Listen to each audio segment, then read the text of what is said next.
ಹುಬ್ಬಳ್ಳಿನಲ್ಲಿ ಹಿಂದೂ ಹುಡುಗಿ ಕೊಲೆ ಆಗಿದೆ, ನೇಹಾ ಹಿರೇಮಠ್. ಇದ್ರ ಬಗ್ಗೆ ರಾಜ್ಯದ ಮುಖ್ಯಮಂತ್ರಿಗಳು, ಗೃಹ ಮಂತ್ರಿಗಳು ಅವ್ರಿಗೇನಾದರೂ ಕೂಡ ಸ್ವಲ್ಪನಾದರೂ ಕೂಡ ಮಾನ ಮರ್ಯಾದೆ ಇದ್ದರೆ, ನಾನು 10 ಬಾರಿ ಹೇಳಿದ್ದೀನಿ, ಇಂಥ ಕೊಲೆಗಳಾಗಂಥ ಸಂದರ್ಭದಲ್ಲಿ ಸ್ವಂತ ನಿನ್ನ ಮಗಳೋ ಮಗನೋ ಯಾರೋ ಕೊಲೆ ಆದಾಗ ಎಷ್ಟು ನಿಮ್ಗೆ ನೋವಾಗುತ್ತೋ ಅಂಥ ನೋವು ನಿಮಗೆ ಆಗಬೇಕಿತ್ತು. ಈ ದಿಕ್ಕಿನಲ್ಲಿ ಯಾಕೆ ನಿಮ್ದಿನ್ನೂ ಏನು ಪ್ರಯತ್ನ ನಡೀತಾ ಇಲ್ಲ? ಈ ರೀತಿ ಕೊಲೆ ಮಾಡೋಂಥ ಮುಸಲ್ಮಾನ್ ಗೂಂಡಾಗಳ ಬಗ್ಗೆ ಬಿಗಿಯಾದ ಕ್ರಮ ಯಾಕೆ ತಗೋತಾ ಇಲ್ಲ? ಕೇವಲ ಮುಸಲ್ಮಾನ್ ಓಟು ಅನ್ನೋಂಥ ಒಂದೇ ಕಾರಣಕ್ಕೆ ನೀವು ಮೌನವಾಗಿದ್ದೀರಾ? ಈ ರೀತಿ ಮುಸಲ್ಮಾನ್ ಗೂಂಡಾಗಳನ್ನು ಬಲಿ ಹಾಕೋಂಥ ಪ್ರಯತ್ನಗಳು ಯಾಕೆ ಮಾಡ್ತಾ ಇಲ್ಲ? ನಾನು ಇದಂತೂ ಒಪ್ಪಲ್ಲ. ಇದೇ ರೀತಿ ಮುಂದುವರೆದ ದೊಡ್ಡ ಹೋರಾಟವನ್ನು ಹಿಂದೂ ಸಮಾಜದ ನಾಯಕರನ್ನ, ಸಾಧು ಸಂತರು ಇಟ್ಕೊಂಡು ಹೋರಾಟ ಮಾಡಬೇಕಾಗತ್ತೆ.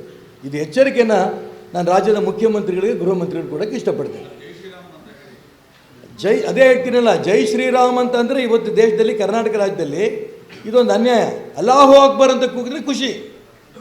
ಸ್ವತಃ ನಾನು ನೋಡಲಿಲ್ಲ, ಈ ಯೂಟ್ಯೂಬಲ್ಲೆಲ್ಲ ಬಂದಿರುತ್ತೆ. ಆ ಕಾಂಗ್ರೆಸ್ಸಿನ ಅಭ್ಯರ್ಥಿ ಗೀತಾ ಶಿವರಾಜ್ ಕುಮಾರ್ ಅವರು ಹಣೆ ಹಚ್ಚಿದ ಕುಂಕುಮ ಆಡಿಸ್ತಾರಂತೆ. ಹೌದಾ? ಜಟ್ಪಟ್ನಗರಲ್ಲಿ. ಹೌದು ತಾನೆ? ನನಗೂ ಇದು ಯಾರೋ ಹೇಳಿದ್ದು, ನಂಗೆ ಕೇಳೇ ತುಂಬ ದುಃಖ ಆಯಿತು. ಯಾಕೆ ಅಂತಂದರೆ ಅವರು ಹಿಂದೂ.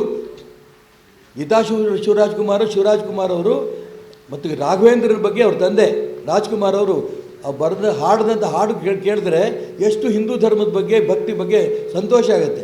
ಆದರೆ ಗೀತಾ ಶಿವರಾಜ್ ಕುಮಾರ್ ಅವರು ಕುಂಕುಮ ಹಾಕಿದ್ದನ್ನು ಅಳಿಸಿರೋದ್ರಿಂದ ಹಿಂದೂ ಸಮಾಜದ ಕ್ಷಮೆ ಕೇಳಬೇಕು.